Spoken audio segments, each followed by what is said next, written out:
বন্ধুরা, শ্রীমদ্ ভগবদ্ গীতায় ভগবান শ্রীকৃষ্ণ সমগ্র মানব জাতিকে উদ্দেশ্য করে অর্জুনকে অনেক মূল্যবান উপদেশ প্রদান করেন। যে উপদেশগুলো আজ এই সময়ে দাঁড়িয়েও জীবনে যদি প্রয়োগ করা যায়, তাহলে যে কোনো মানুষ যে কোনো সমস্যা থেকে বেরিয়ে আসার শক্তি পাবে। শ্রীমদ্ ভগবদ্ গীতার এই সম্পূর্ণ কথোপকথনের মধ্যে লুকিয়ে রয়েছে একটি শক্তিশালী শ্লোক, যেগুলো যদি আমরা জীবনের কঠিন সময়ে পাঠ করতে পারি বা মনে মনে একটু স্মরণ করতে পারি, তাহলে আমরা সেই কঠিন সময় থেকে অনায়াসেই বের হতে পারব। কিন্তু অনেকেই এই শ্লোকগুলোর ব্যাপারে জানে না, তাই তারা কঠিন সময়ে পড়লে ঘাবড়ে যায় এবং বুঝে উঠতে পারেন না কি করবে। আর এই মারাত্মক শ্লোকটির মধ্যে শ্রীকৃষ্ণ নিজেই সমস্ত সমস্যার সমাধানের কথা বলে গেছেন। আজ আমি এই ভিডিওটিতে এই শ্লোকটির কথাই তুলে ধরব, যাতে আপনারা যখনই কোনো সমস্যার মধ্যে পড়বেন বা কোনো খারাপ সময়ের মধ্যে দিয়ে যাবেন, তখনই শুধু মনে মনে শ্লোকটি চোখ বন্ধ করে 3 বার পাঠ করে নেবেন। তাহলে দেখবেন নিমেষের মধ্যে আপনার সব সমস্যা দূর হয়ে যাবে এবং আপনার মনের ভিতরে অপার শান্তি অনুভব করতে পারবেন। যদি বিশ্বাস না হয় এই কথাটির উপরে, তাহলে একবার নিজের জীবনে শ্লোকটি অবশ্যই এক মনে চোখ বন্ধ করে পাঠ করে দেখুন, কারণ এই শ্লোকটির কথা এক ব্যক্তিকে স্বয়ং ভগবানই স্মরণ করিয়ে দেন। তাহলে চলুন দেরি না করে জেনে নেওয়া যাক এই বিশেষ শ্লোকটি কোনটি এবং কিভাবে আপনাদেরকে এই শ্লোকটি পাঠ করতে হবে। তার আগে এটা জেনে নেওয়া যাক যে এই শ্লোকটি কাকে কে পাঠ করতে বলেন। আসলে আজ থেকে কয়েক বছর আগে এক ব্যক্তি যখন খুব সমস্যার মধ্যে দিয়ে যাচ্ছিল, তখন সে বুঝে উঠতে পারছিল না যে কি করে সমস্যার মধ্যে থেকে বের হবে। সে দিনরাত ভগবান শ্রীকৃষ্ণের মন্দিরে গিয়ে শ্রীকৃষ্ণের মূর্তির সামনে দাঁড়িয়ে প্রার্থনা করত এবং কাঁদত, যাতে ভগবান শ্রীকৃষ্ণ তাকে এই খারাপ সময়ের মধ্যে থেকে বের করে। কিন্তু কিছুতেই সে কোনো রাস্তা পাচ্ছিল না। আর ঠিক এরকম সময় একদিন এক পুরোহিতের নজর তার উপরে পড়ে এবং সেই পুরোহিত দেখে যে সেই লোকটি অঝরে ভগবান শ্রীকৃষ্ণের মূর্তির সামনে দাঁড়িয়ে কান্না করছে। পুরোহিত তখন এই লোকটির কাছে গিয়ে জিজ্ঞাসা করে যে আপনার কি সমস্যা হয়েছে, আপনি কেন ভগবানের সামনে দাঁড়িয়ে এরকমভাবে কাঁদছেন। উত্তরে সেই লোকটি বলেন, আমি আমার ব্যবসায় বিশাল পরিমাণ লোকসান করেছি, আমার ঘরবাড়ি সব বেচার অবস্থায় চলে এসেছে, লোকের দেনায় ডুবে আছি, আমি কি করব বুঝে উঠতে পারছি না, কিভাবে এই অবস্থা থেকে বের হব আমি বুঝে উঠতে পারছি না। এরকম সময় সেই পুরোহিত তাকে বলে যে তুমি কি কখনো গীতা পাঠ করেছো? উত্তরে সেই ব্যবসায়ী বলে, হ্যাঁ, একবার তো পড়েছিলাম, কিন্তু কেন বলুন তো। তখন উত্তরে পুরোহিত বলেন যে আপনি কি 18 নম্বর অধ্যায়টি ভালো করে মন দিয়ে পড়েছিলেন?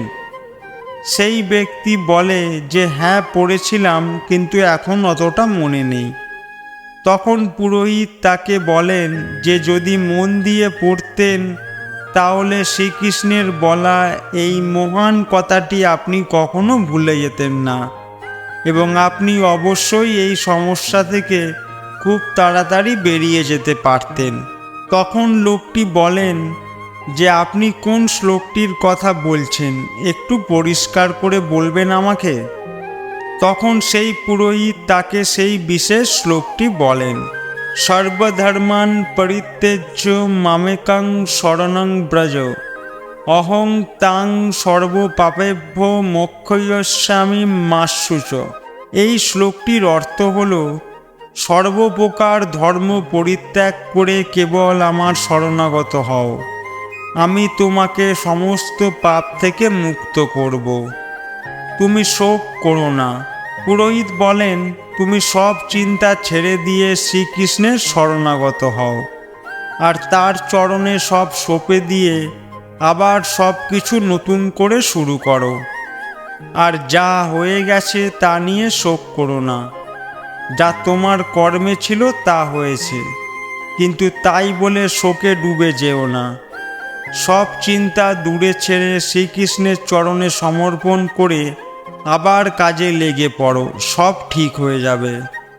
আর তিনি এটাও বলেন যে যখনই সমস্যায় পড়বে এই শ্লোকটি মনে মনে 3 বার স্মরণ করবে, তাহলে দেখবে তুমি এক অপার শক্তি ভিতরে অনুভব করতে পারবে এবং সব সমস্যা দূর হবে।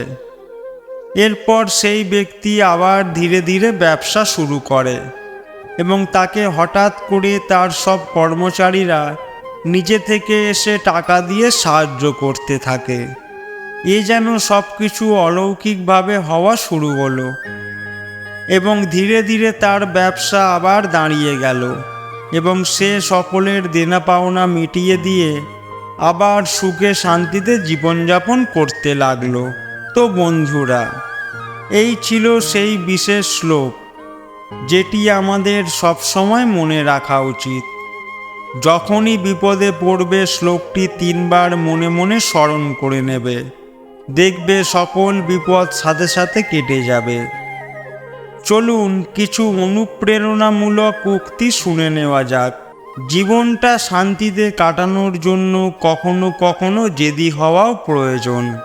ব্যথাগুলো খুবই ব্যক্তিগত, প্রকাশ করে লাভ নেই। নিজের ভেবে বলবে যাকে, পরে আঘাত করবে সেই।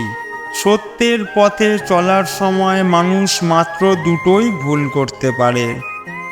1, সে হয়তো সেই পথকে পুরো শেষ করতে পারবে না, অথবা 2, সে হয়তো সেই পথে যাওয়ার কোনোদিন চেষ্টাই করবে না। নিষ্ক্রিয়তা হচ্ছে মৃত্যুর একটা ছোট রাস্তা। কঠোর পরিশ্রমেই ভালো জীবনের রাস্তা ঠিক হয়ে থাকে।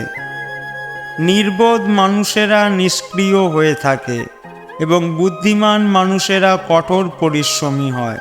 ঘৃণাকে ঘৃণা দিয়ে কখনো শেষ করা যাবে না। ঘৃণাকে একমাত্র ভালোবাসার দ্বারাই শেষ করা যেতে পারে, আর এটা একটা প্রাকৃতিক সত্য। মানুষের সব সম্পর্কের আধার হলো প্রত্যাশা। পতি কেমন হবে যে আমার জীবনে সুখ আর সুবিধায় ভরে দেবে? পত্নী কেমন হবে যে সর্বদা আমার প্রতি সমর্পিত থাকবে? সন্তান কেমন হবে যে আমার সেবা করবে, আমার আদেশ মেনে চলবে? মানুষ প্রেম তাকেই দিতে পারে যে তার প্রত্যাশা পূরণ করতে পারে, আর প্রত্যাশার নিয়তি হচ্ছে ভঙ্গ হওয়া। কিভাবে? কারণ প্রবল ইচ্ছা থাকলেও কোনো মানুষ কারোর সকল প্রত্যাশা পূরণ করতে পারে না, আর তার থেকেই জন্ম নেয় সংঘর্ষ। সকল সম্পর্ক সংঘর্ষে পরিবর্তিত হয়ে যায়। কিন্তু মানুষ যদি প্রত্যাশাকে সম্পর্কের আধার না বানায় আর স্বীকার করে নেয় যে কেবল সম্পর্কই মূল আধার, তবে জীবন আপনা থেকেই সুখ ও শান্তিতে ভরে যাবে না। স্বয়ং বিচার করুন। বিরোধিতা শক্তির প্রমাণ হয় না। শক্তিমান সেই যে সহনশীল ও সহ্য করতে পারে। যখন হৃদয় থেকে ক্রোধ আর বিরোধিতা দূর হয়ে যায়, তখন সহন শক্তি ধর্মের শক্তিতে পরিণত হয়। ক্রোধ থেকে প্রতিশোধের জন্ম হয়, আর ধর্ম থেকে ন্যায় জন্মায়। তোমার জীবনেও যদি এমন সময় আসে যখন তোমার উপর কোনো অন্যায় হয়, তবে ন্যায় করার পূর্বে নিজের ক্রোধের উপর অঙ্কুশ অবশ্যই রেখো। যে বৃক্ষ তিক্ত ফল দান করে, সে বৃক্ষকে উৎপাটন করে মধুর ফল প্রদানকারী বৃক্ষকে রোপণ করতে হয়। ওই বৃক্ষকে অধিক খাদ্য গ্রহণ করিয়ে বা শাখা পোশাকে কাটছাঁট করে মধুর ফল পাওয়া যায় না। ভবিষ্যৎকে শুদ্ধ করার জন্য এই অশুদ্ধ বর্তমানকে ধ্বংস করা অনিবার্য। ভবিষ্যতের উদীয়মান সূর্যের প্রথম কিরণকে দেখো, যা সবার জন্য প্রতীক্ষা করছে। যে কেবল নিজের পীড়াকে আপন করে জীবন কাটায় সে শক্তিহীন হয়ে পড়ে, কিন্তু যে ব্যক্তির সমগ্র সমাজের পীড়াকে আপন হৃদয়ে ধারণ করে জীবন কাটায় সে শক্তিশালী হয়ে ওঠে। বুদ্ধিমান ব্যক্তির এই 5 জায়গায় যাওয়া উচিত নয়।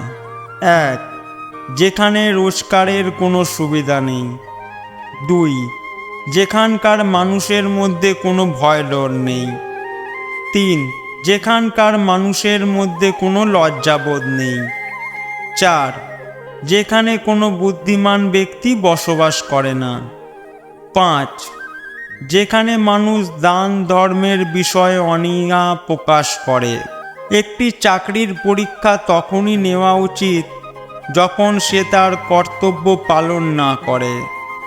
আত্মীয় পরিজনদের চেনা যায় তখনই যখন আপনার চারিদিকে বিপদ ঘনিয়ে আসবে।